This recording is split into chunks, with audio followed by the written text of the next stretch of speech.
कधी तुम्ही असा विचार केला आहे का की भगवान गणेशांचा खरा मूळ मुख कुठे आहे?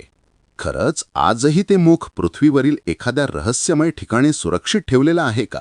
आणि तुम्हाला माहीत आहे का की जेव्हा कलियुगाचा अंत होईल, जेव्हा या पृथ्वीवर अधर्म आणि अराजकतेचं साम्राज्य पसरलेलं असेल, तेव्हा गणेशजी त्यांच्या सर्वात भयानक अवतारात प्रकट होतील आणि भगवान कल्कींच्या सोबत मिळून जगाचा उद्धार करतील. आपण लहानपणापासून गणेशांना विघ्नहर्ता, मंगलकर्ता आणि सुखदाता म्हणून पाहतो. पण एवढंच त्यांचं खरं स्वरूप आहे का? गणेशांच्या अशा कित्येक गोष्टी आणि रूपांबद्दल आपल्याला अजिबात माहिती नाही. गणेश चतुर्थीच्या रात्री चंद्र पाहण्यास का मनाई आहे? त्यांच्या पूजेत तुलसीचा वापर का वर्ज्य आहे? त्यांच्या विवाह कथेत असे काय आहे की त्यांना रिद्धिसिद्धीशी विवाह करावा लागला आणि बंगालमध्ये आजही त्यांचा विवाह केळ्याच्या झाडाशी का केला जातो? आपण गणेशांना मोदकप्रिय, हसतमुख आणि उंधावर स्वार अशा भोळ्या स्वरूपात पाहतो. पण तुम्हाला त्यांच्या त्या भयानक रूपांची माहिती आहे का, ज्यांना पाहून असुर देखील थरथर कापायचे? एकदा गणेशांनी असा दैत्य गिळून टाकला होता ज्याच्या डोळ्यांतून आणि तोंडातून अग्निज्वाळा बाहेर पडायच्या. आणि त्या दैत्याला गिळण्यानंतर त्यांच्या अंगावर काय संकट आलं होतं हे ऐकून तुम्हीही चकित व्हाल. आणि तुम्हाला हेही माहीत आहे का की गणेशांचा थेट संबंध आपल्या शरीरातील सर्वात रहस्यमय शक्ती कुंडलिनी शक्तीशी आहे? आणि सर्वात मोठा प्रश्न, गणेशांचा एक असा तांत्रिक स्वरूप आहे जे फार थोड्या लोकांना माहीत आहे. एक असं रूप जे पाहिल्यानंतर कदाचित तुम्ही गणेशांना पूर्वीसारखे निरागस समजूच शकणार नाही. मित्रांनो, गणेश हे फक्त एक देवता नाहीत. ते अशी एक रहस्यमय शक्ती आहेत जी तुमचे डोळे उघडून टाकतील. त्यांची कथानके ही फक्त मुलांच्या गोष्टी नाहीत, तर ब्रह्मांड आणि मानव जीवनाच्या गहन रहस्यांना उलगडणाऱ्या कथा आहेत. आज या डॉक्युमेंटरीमध्ये आपण गणेशांच्या अशा अनसुनी कथांचा आणि लपलेल्या रहस्यांचा पर्दाफाश करणार आहोत, ज्यांना ऐकून तुम्ही थक्क व्हाल. म्हणून या अद्भुत आणि रहस्यमय प्रवासासाठी तयार व्हा, कारण पुढील काही मिनिटांत आम्ही तुम्हाला गणेशांना अशा स्वरूपात दाखवणार आहोत ज्याप्रमाणे तुम्ही त्यांना कधीही पाहिले नसेल. पण त्याआधी, जर तुम्हाला हा व्हिडिओ आवडत असेल तर कमेंटमध्ये गणपती बाप्पा मोरया लिहायला विसरू नका. काळाची धारा कायम पुढेच वाहत राहते, पण आपल्या शास्त्रांनी या धारेचा शेवट आणि त्या शेवटाची भयानक छबी आधीच आपल्यासमोर मांडून ठेवली आहे. भविष्यपुराणानुसार जेव्हा कलियुग आपल्या अंतिम टप्प्यावर पोहोचेल, तेव्हा ही पृथ्वी आज आपण पाहतो तशी उरणार नाही. नद्या आटून जातील, शेतं उजाड होतील आणि माणसाची भूक इतकी वाढेल की तो स्वतःच्या भावाचं मांस खाण्यापर्यंत उतरू शकतो. समाजात कपट आणि फसवणूक सामान्य गोष्ट होईल. सख्खे नातेवाईक परस्परांविरुद्ध उभे राहतील आणि आईवडिलांचा मान करण्याऐवजी लोक त्यांना ओझं समजतील. धर्म आणि सत्य बोलणाऱ्यांची थट्टा केली जाईल आणि अधर्माचा झेंडा सर्वत्र फडकताना दिसेल. चहूबाजूनी अराजकता, युद्ध, लोभ, क्रौर्य याचं साम्राज्य असेल. आणि या काळात प्रगट होईल एक महाभयंकर असुर, म्हणजे कलिराज. हा तोच कली असेल जो मानवांच्या आतल्या अंधाराला आणखीन खोल करेल. हा असुर फक्त बाहेरूनच नाही, तर लोकांच्या अंतर्मनाकडेही भ्रष्टता फैलवेल. त्याच्या प्रभावामुळे माणूस स्वतःची आत्माच विसरून जाईल. करुणा आणि दया कायमची हरवून बसेल. हा काळ इतका भयानक असेल की देवता देखील भयभीत होतील. पण इथे सुरू होईल एका नवीन युगाचा संघर्ष. शास्त्र सांगतात की जेव्हा कलियुग आपल्या चर्मावर असेल, तेव्हा विष्णूंचा 10वा आणि अंतिम अवतार म्हणजे भगवान कल्की या पृथ्वीवर अवतरित होतील. ते पांढऱ्या अश्वावर स्वार होऊन, हातात तेजस्वी तलवार घेऊन धर्म अधर्माच्या अंतिम युद्धाची सुरुवात करतील. पण इथली सर्वात आश्चर्यकारक गोष्ट म्हणजे या महायुद्धात कल्की एकटे नसतील. त्यांच्या सोबत प्रगट होतील स्वतः गणेश, त्यांच्या धूमकेतू अवतारात. धूमकेतू गणेश एक असं रूप ज्याची आपण कल्पना देखील करू शकत नाही. अग्नी आणि धुरानं व्यापलेलं रूप, चमकत्या निळ्या घोड्यावर स्वार, डोळ्यांतून दहकणाऱ्या ज्वाळा आणि त्यांच्या भोवती असं प्रखर तेज की जणू स्वतः ब्रह्मांड पेटून उठला आहे. कल्की आणि धूमकेतू गणेश एकत्र येऊन कली आणि त्याच्या सैन्याचा पूर्ण नाश करतील. हा कोणताही सामान्य देव असुर संघर्ष नसेल, तर सृष्टीचा अंतिम महासंग्राम असेल. आपण ज्या गणेशांना साधे, भोळे, उंदरावर सवार आणि मोदक खाणारे देव म्हणून ओळखतो, तेच गणेश भविष्यात अग्निमय धूमकेतू अवतारात प्रगट होऊन या पृथ्वीचा उद्धार करतील. हीच आहे कलियुगाची सर्वात मोठी गोपनीयता. आणि गणेशांचा भविष्यकालीन अवतार म्हणजे धूमकेतू. पण ही कथा इथे संपत नाही, कारण गणेशांचा हा पहिलाच भयानक अवतार नाही. त्यांनी आणखीही अनेक रूपं घेतली आहेत, ज्यांपैकी सर्वात भयंकर आहे उच्चिष्ठ गणपती, जे आपल्या तांत्रिक स्वरूपासाठी प्रसिद्ध आहेत आणि ज्यांच्याबद्दल फार कमी लोकांना माहिती आहे. पण त्याआधी गणेशांबद्दल काही अनसुनी गोष्टी जाणून घेऊया, ज्या कदाचित तुम्ही कधीच ऐकल्या नसतील. गणेशांना आपण साधे, भोळे, उंदरावर सवार आणि मोदक खाणारे देव म्हणून ओळखतो. पण आपल्या शास्त्रांमध्ये त्यांचा एक अद्भुत योद्धा स्वरूप देखील वर्णन केलेलं आहे. जेव्हा जेव्हा सृष्टीवर दैत्य आणि असुरांचा अत्याचार वाढला, तेव्हा गणेशांनी आपली भीषण रूपं धारण केली आणि त्या राक्षसांचा विनाश करून देवता आणि मानवांना भया आणि अत्याचारांपासून मुक्त केले. ही रूपं फार थोड्या लोकांना माहीत आहेत, पण या कथा गणेशांच्या अद्वितीय शौर्याची आणि अपार शक्तीची झलक दाखवतात. सिंधुरासूर, मोरेश्वर अवतार. सगळ्यात आधी बोलूया सिंधुरासुराची. हा असुर इतका प्रचंड शक्तिशाली होता की त्याचं नाव ऐकूनच देवता घाबरायच्या.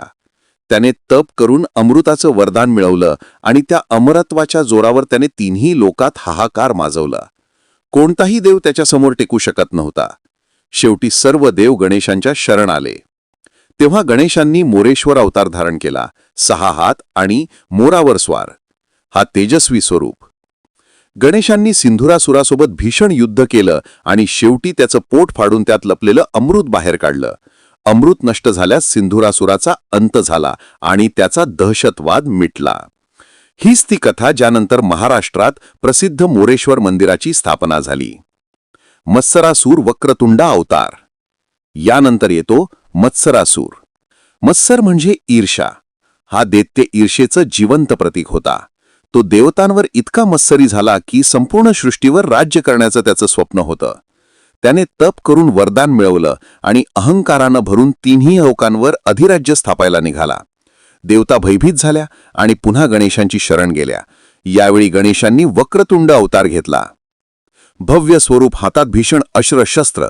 गणेशांनी मत्सरासूर आणि त्याची दोन्ही पुत्र यांचा वध करून सृष्टीला ईर्ष्या आणि अहंकाराच्या भारातून मुक्त केलं. ही कथा आपल्याला शिकवते, ईर्ष्या कोणाची असो, तिचा शेवट विनाशातच होतो. अनलासूर, भस्मीकारी दैत्य. पण या सगळ्यांमध्ये सर्वात अद्भुत कथा आहे अनलासुराची. हा असुर इतका भयानक होता की त्याच्या डोळ्यांतून आणि तोंडातून ज्वालामुखीसारखी आग बाहेर पडायची. त्याच्या अग्निज्वाळांसमोर कुठलाच जीव टिकू शकत नव्हता. देवता घाबरून गणेशांना मदतीसाठी हाक मारतात. गणेशांनी एक विराट स्वरूप धारण केलं, इतकं विशाल की त्यांचं शरीर आकाशाला स्पर्श करीत होतं. अनलासुराशी भीषण युद्धानंतर जेव्हा काहीच उपाय उरला नाही, तेव्हा गणेशांनी त्या ज्वालामुखी दैत्याला पूर्णपणे गिळून टाकलं. परंतु असुराच्या प्रचंड तापामुळे गणेशांचं पोट जळायला लागलं. त्यांच्या शरीरात अग्नी पसरली आणि गणेश वेदनेने तडफडू लागले. देवता घाबरून गेले. त्यांनी गणेशांना शीतलता मिळण्यासाठी दुर्वा अर्पण केली. गणेशांनी दुर्वा ग्रहण करताच त्यांची जळजळ शांत झाली. आणि याच कारणामुळे गणेशांना दुर्वा अर्पण करण्याची परंपरा आजही चालू आहे. आणि आश्चर्य म्हणजे आधुनिक विज्ञान देखील दुर्वाच्या गुणधर्मांना मान्यता देतं. आयुर्वेद आणि आधुनिक चिकित्सा सांगतात की दुर्वामध्ये असे घटक आहेत जे पोटातील जळजळ, आम्लपित्त, अल्सर, पचनाच्या समस्या शांत करण्यास मदत करतात. दुर्वामध्ये अँटी इन्फ्लमेटरी आणि कूलिंग गुणधर्म असतात. म्हणूनच प्राचीन कथेमध्ये सांगितलेलं तत्व आजही शास्त्रीयदृष्ट्या खरं ठरतं. या 3 कथांमधून स्पष्ट होते की गणेश फक्त विघ्नहर्ता नाही, ते एक अद्भुत योद्धा स्वरूप आहे. आता पुढील भागात तुम्हाला कळेल गणेशांचा जन्म कसा झाला, त्यांना एकदंत का म्हणतात, त्यांचा तुटलेला दात कसा आणि का तुटला, आणि सर्वात मोठं रहस्य म्हणजे गणेशांचा मूळ मान आजही पृथ्वीवर कुठे सुरक्षित ठेवले आहे. हिमालयाच्या बर्फाच्छादित शिखरांमध्ये वसलेला कैलास पर्वत. शांत वातावरण, चारही बाजूला पांढरी बर्फाच्छादित पर्वतश्रेणी आणि त्या शांततेच्या मध्यभागी माता पार्वती आपल्या महालात स्नानाची तयारी करत होत. पण त्यांच्या मनात एक चिंता होती. जेव्हा जेव्हा भगवान शिव गहन तपस्येसाठी किंवा ब्रह्मांडीय यात्रेसाठी बाहेर पडत, तेव्हा महालाचे रक्षण कोण करणार? कोण असेल असा जो निर्भयपणे महालात प्रवेश करणाऱ्यांना थांबवू शकेल? याच विचाराने पार्वती मातांनी आपल्या अंगाला लावलेल्या हळदी आणि चंदनाच्या उटण्याला एकत्र करून त्यापासून एका सुंदर बालकाची मूर्ती तयार होताच त्याने आपल्या प्राणशक्तीचा अंश त्यात फुंकला आणि ती मूर्ती जिवंत झाली. माता पार्वतींनी त्या बालकाला प्रेमाने मिठी मारली आणि म्हणाल्या, तू माझा पुत्र आहेस, माझा रक्षक आहेस, तुझे नाव आहे गणेश. थोड्याच वेळात माता पार्वती स्नानाला जाताना म्हणाल्या, मी परत येईपर्यंत या महालात कोणालाही प्रवेश करू देऊ नको. गणेशाने मान झुकवून आज्ञा स्वीकारली आणि ते द्वारावर उभे राहिले. गणेश आणि शिव यांची पहिली भेट, भयंकर संघर्ष. अचानक त्यावेळी भगवान शिव परत आले. ते सरळ महालात प्रवेश करणार इतक्यात त्यांच्या मार्गात एक अनोळखी बालक अडथळा बनून उभा राहिला. शिव म्हणाले, मला आत जाऊ दे. गणेश ठाम उभे राहिले. माता पार्वतींच्या आज्ञेशिवाय कोणालाही आत जाता येणार नाही. शिवांच्या डोळ्यात राग चमकू लागला. त्यांनी गणांना आज्ञा दिली, याला बाजूला करा. पण गणेश एकटे असूनही सर्व गणांवर भारी पडले. शेवटी शिवांचा संयम सुटला. त्यांचा तिसरा डोळा प्रज्वलित झाला. तेवढ्यात त्यांनी त्रिशूल उगारून गणेशावर प्रहार केला. एका घावात गणेशांचे मस्तक धडापासून वेगळं होऊन खाली पडलं. माता पार्वतींचा क्रोध, संहाराची चेतावणी. माता पार्वती बाहेर आल्या आणि आपल्या प्रिय पुत्राचे निर्जीव शरीर पाहून विलाप करू लागल्या. त्यांच्या रागाने संपूर्ण कैलास कंप पावत होता. दिशा थरथरत होत्या. माता पार्वती म्हणाल्या, जर माझ्या पुत्राला पुन्हा जिवंत केले नाही तर मी संपूर्ण सृष्टीचा संहार हारीन. या त्यांच्या वचनाने ब्रह्मांडात भय पसरले. देवता, ऋषी, सिद्ध सर्वजण भीतीने ग्रासले. सर्व देवांच्या विनंतीवरून शिवांनी आपल्या गणांना उत्तर दिशेला जाऊन पहिल्यांदा दिसेल त्याचे शीर आणण्यास सांगितले. गण परत आले तेव्हा त्यांच्या हातात हत्तीचे मस्तक होते.